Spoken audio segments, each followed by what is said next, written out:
What is up, guys? Welcome back to Sadiq's Rabbitry. My name is Sadiq, a young and passionate rabbit farmer here in Ghana. Today's video, I'm going to be discussing with you guys some of the diseases that do attack rabbits when they are young, right? I have 5 diseases that do attack rabbits, and I have experienced it on my farm, so I will share it with you and some of the causes of it and how you can cure some of these diseases. If you are new to the channel, do want to click the subscribe button, smash the like button if you really enjoyed this video, so that YouTube algorithm will share this content to as many people as possible. And do want to click in the link in the description to join my WhatsApp community, where we do share insightful topics about rabbit farming. If you have any rabbit to sell, you can also advertise it on that platform as well. One of the frustrating things is that you breeding your rabbits, and at the end of 2 months you get to wean your animals and then they just start dying, right? That's one of the most frustrating thing in rabbit farming, right? So this can be caused by many things. Many factors can cause rabbits to die suddenly. When you come to the farm in the morning, you will just realize that one of the rabbits is dead, one of the rabbits is lying there, is just weak, and all of that, right? It is caused by many factors, which can be either external or internal, right? So factors like poor feeding management, poor breeding management, and also improper record keeping. As I said earlier, there are many factors which causes rabbit to die at an early age. Some of these factors can be either external or internal diseases, and some of these diseases are coccidiosis, Soaw, diarrhea, glaucoma, and bloat. The first disease is coccidiosis. In most cases, coccidiosis can be identified by diarrhea and loss of weight. There will be severe cases in which you identify coccidiosis by a pot belly with mucus in their droppings, right? So this coccidiosis usually occurs when the animals are weaned, right? When they are with their parents, because they get extra nutrients from their mother's breast milk, the coccidiosis won't attack them, right? But once they are weaned, then it will set in, and usually it is caused when they are not properly fed. You know that once they are weaned, their immune system is not that strong, so they cannot just take in anything and work in their system, right? And with coccidiosis too, it usually affects the liver, right? So you will see that the liver will turn to some form of white in color, some dotted white on the liver, and then these rabbits will lose weight drastically. They will really lose weight because their system is not able to break down the feed they eat so that they can absorb the nutrient from it. The second disease is diarrhea. Now, diarrhea usually occurs in young rabbits, especially the weaners, than the growers, right? Because with the growers, their immune system is stronger, so everything they are being fed, they can be sustained by them, right? But with the young ones, their immune system is not stronger, as I said earlier. So whichever disease passes through the farm can just attack them easily, right? So some symptoms of this diarrhea is that the rabbit will lose weight, the rabbit will lose appetite, and also the rabbit will be dull, right? When you feed it, you will see that once the rabbit was active, but now it will just be dull. When you feed it, it won't be eating the feed. Some of the causes of diarrhea is that feeding, let's say one particular feed for a very long time. Okay, so let's say you don't have, where you are, you don't have access to grasses, right? So you just keep feeding them with pellets every time, pellets.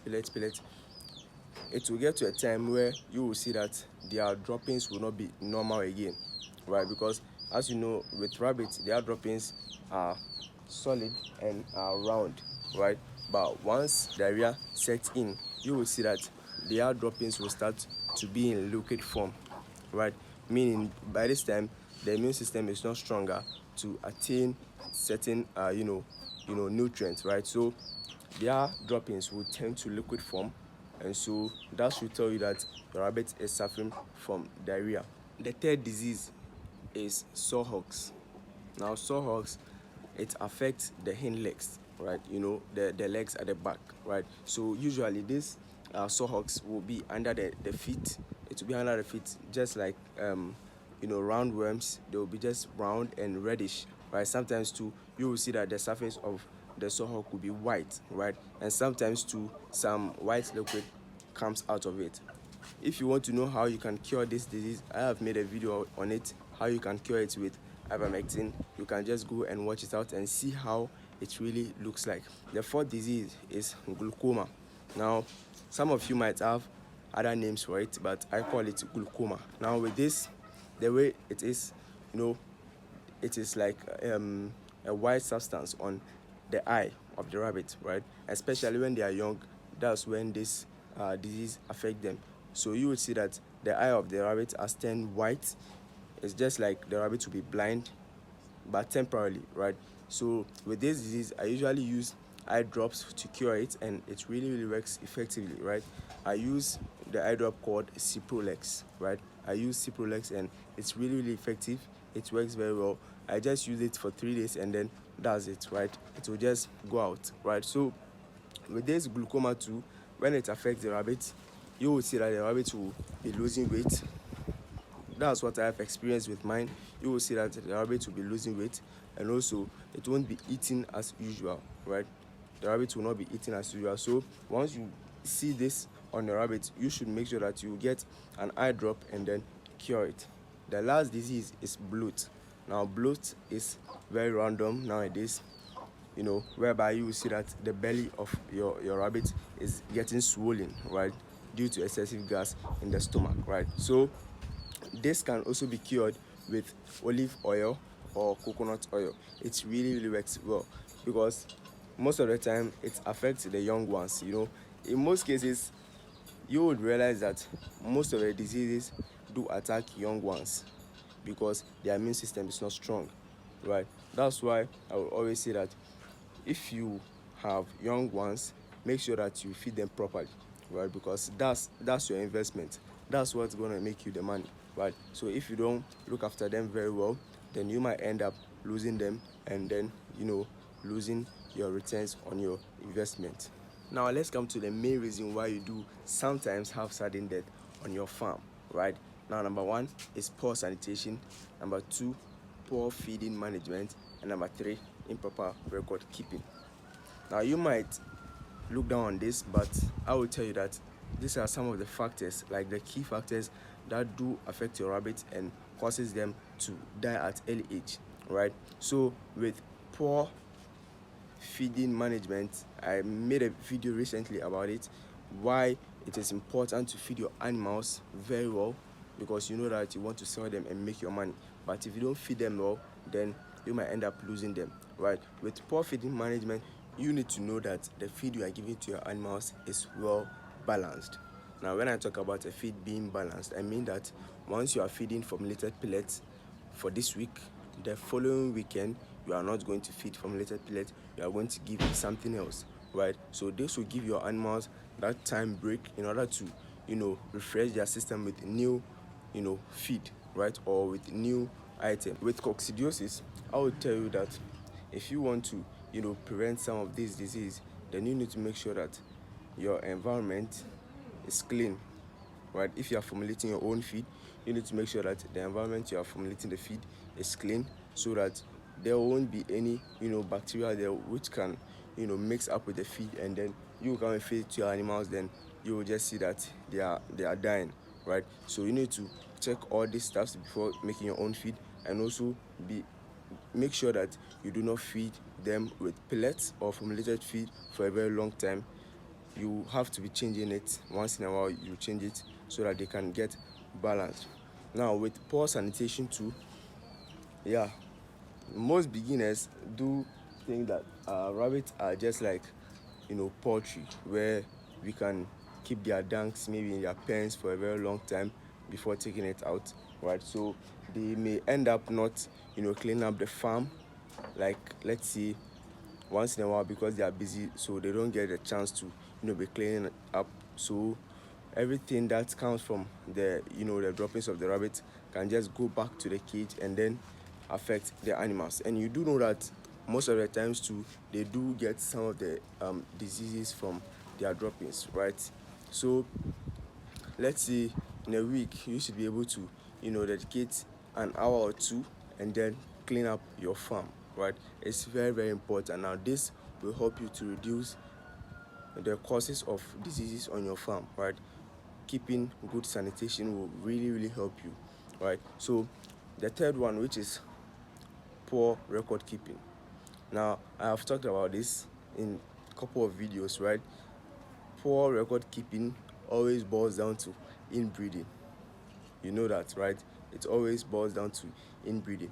If you don't keep your record book right, then you might end up getting, animals that you don't want to get, right? In terms of weaners, right?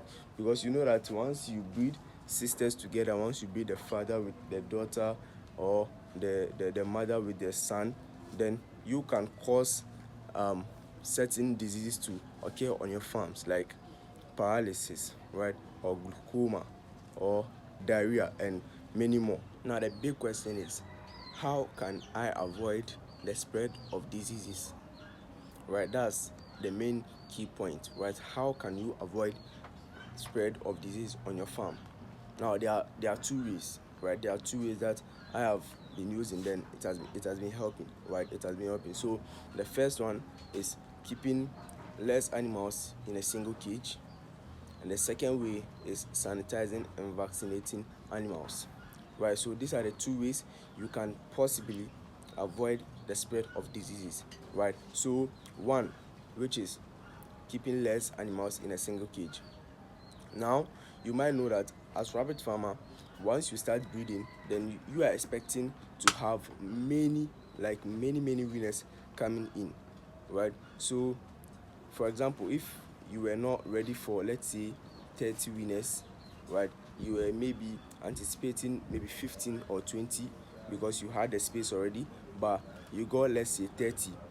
Then you start to keep, let's say, 10 of the winners in a single cage, 10 or 12 of them in a single cage, just because you don't have enough, right? And this can cause, like, really a big problem to you, right? Because keeping too many rabbits in a single cage can have an effect on the animals, right? Which effect? One is heat stroke, and the second one is mortality rate will be higher, right? Because the animals that are not much stronger can be, you will not be able to get feed, because the grown-ups are going to be, blocking them, and then they will starve and die, right? So always be prepared. Make sure that you have extra cages, so that when everything happens, you do know that you can have space for them.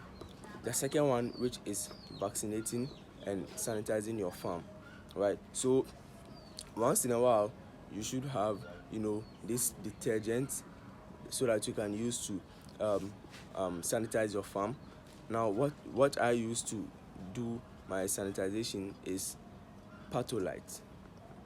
Now patholite is just a liquid, in a small gallon. So once you pour, let's say, one cover of it in the water, then you mix it up, and then you clean up your cages. Now it's really effective, so you can get one and try it yourself. In any case, if you encounter diarrhea on your farm, which is your rabbit's droppings are now liquid, then you can get plantain leaf or banana leaves for them, right?